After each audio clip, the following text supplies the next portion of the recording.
चर्चा करी। इस पैनल ने, जो एक्सपर्ट पैनल स्क्रीन पे कई बार चतुर्वेदी साहब ने भी हाईलाइट कर रखे थे, स्टॉक्स हमने बढ़िया तेजी को बनाया था और फंडामेंटली भी महेश कह रहे हैं यहां से कोई भी डिप्स आए, अगर गोरे माल छोड़ रहे हैं तो कोई दिक्कत नहीं।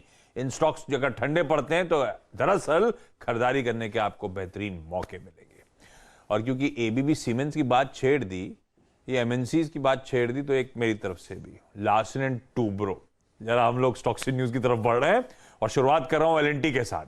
एलएनटी कल बाजार बंद होने के बाद जो रिजल्ट्स आए थे वो क्विकली समझा देता हूं आप लोगों को, उसके बाद चतुर्वेदी साहब आप रेडी रखिए जरा एलएनटी का चार्ट, आपका व्यू जानूंगा क्योंकि आपने कैपिटल गुड्स स्पेस की काफी स्टडी करी थी बीच में। जो एलएनटी के नंबर्स आए, कोई डिसअपॉइंटमेंट नहीं, इनफैक्ट मुझे उसका इनफैक्ट कहना चाहिए कि स्ट्रॉन्ग ऑलराउंड परफॉर्मेंस था। क्यों कह रहा हूं, वो सारे आंकड़े आपकी स्क्रीन पर। 18% साल दर साल आय में उछाल की एक्सपेक्टेशंस के सामने 22% आय बढ़ी। एबिटा 22% बढ़ने की एक्सपेक्टेशन के सामने 25% साल दर साल बढ़ता हुआ नजर आया। रेवेन्यू और एबिटा अबव एक्सपेक्टेशंस एलएनटी ने डिलीवर करा।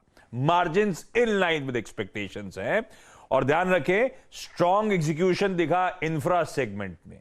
ग्रोथ मोमेंटम सस्टेन हो रहा है आईटी और टेक्नोलॉजी सर्विसेज के पोर्टफोलियो में। बस एक ही दिक्कत है एलएनटी के साथ, अगर उसकी सब्सिडीज देखें तो फाइनेंशियल सर्विसेज स्पेस को छोड़ दूं तो बाकी सारे सेगमेंट्स बढ़िया परफॉर्म, बढ़िया डिलीवर करके देखे गए। ये तो हो गया जो Q1 का परफॉर्मेंस था। दूसरी चीज एलएनटी में स्ट्रीट क्या क्लोजली देखती है, ऑर्डर कितने आए, ऑर्डर बुक कहां खड़ी है। Order inflows 57% year on year बढ़े, 41,800 करोड़ रुपीस के ऑर्डर इनफ्लोज हुए Q1 में। कुछ कंसर्न्स थे कि डोमेस्टिक अच्छा कर रहा है, इंटरनेशनल नहीं कर रहा है, तो इन ऑर्डर फ्लोज में दरअसल 43% इंटरनेशनल ऑर्डर बुकिंग्स हैं, तो कोई दिक्कत वहां पे नजर नहीं आएगी। इनफैक्ट कुल ऑर्डर बुक 12% बढ़कर अब 3,63,000 करोड़ रुपीस पे पहुंच गई है। स्ट्रॉन्ग ऑर्डर बुक का मोमेंटम कंटिन्यू होता हुआ और जो इनफ्लोज इस क्वार्टर का है शायद स्ट्रीट को पॉजिटिवली सरप्राइज कर रहे हैं। और एक और बात ध्यान रखिए, कई रिपोर्ट्स ये भी मेंशन कर रही हैं स्पेसिफिकली कि मिडिल ईस्ट वगैरह में जो कच्चे तेल के दाम बढ़े, एलएनटी का बड़ा एक्सपोजर है इस पॉकेट में, उसका फायदा इवेंचुअली एलएनटी को अभी आगे मिलना बचा है।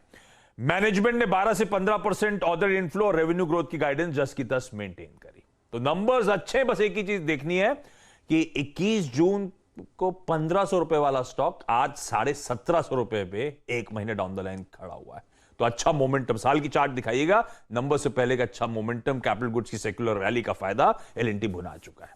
तो अब ये नंबर्स अच्छे, लेकिन किस हद तक स्टॉक में पोजीशनिंग कैसी है, रणनीति क्या होनी चाहिए, चतुर्वेदी साहब बताएंगे। चतुर्वेदी साहब, एलएनटी की चार्ट देखिए। बिल्कुल, तो आशीष जी देखिए, पूरा जो कैपिटल गुड्स और इंजीनियरिंग गुड्स स्पेस है वो काफी प्रॉमिसिंग ट्रेंड में है और हमारा मानना है कि इसमें जो लीडर भी कहीं ना कहीं एलएनटी बना हुआ था, तो यहाँ पर एक मूव हमें शॉर्ट टर्म में देखने को मिले, बट अगर से आप इसके लॉन्ग टर्म ट्रेंड को देखें तो एक स्टॉक ने काफी बड़ा अंडर परफॉर्मेंस क्रिएट किया था। मुझे लगता है गोइंग फॉरवर्ड अब ये अंडर परफॉर्मेंस स्टॉक अच्छी तरह से कवर अप करेगा और यहाँ पर एक अच्छी रैली एलएनटी के स्टॉक में देखने को नजर आएगी। टेक्निकली भी हम देखें तो एक बहुत स्ट्रॉन्ग फॉलिंग रेजिस्टेंस लाइन के ऊपर स्टॉक निकला है और कंसिस्टेंटली पिछले 5 हफ्तों से एक हायर टॉप हायर बॉटम का स्ट्रक्चर स्टॉक ने क्रिएट कर दिया है।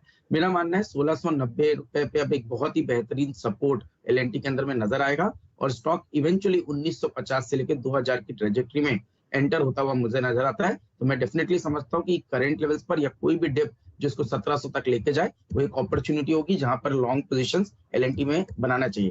साथ ही साथ पूरे सेक्टर की बात हो रही तो मैं क्यूमिंस पे भी एक कमेंट करना चाहता हूं आशीष जी, जहां मेरा मानना है जो 3-4 दिन की डिप आई है ये बहुत बढ़िया अपॉर्चुनिटी है क्यूमिंस में लॉन्ग पोजीशन बनाने के लिए। 1150 का यहाँ पे स्टॉप लॉस रखना चाहिए, 1300 रुपए तक की अपसाइड क्यूमिंस के स्टॉक में भी देखने को नजर आ सकती है।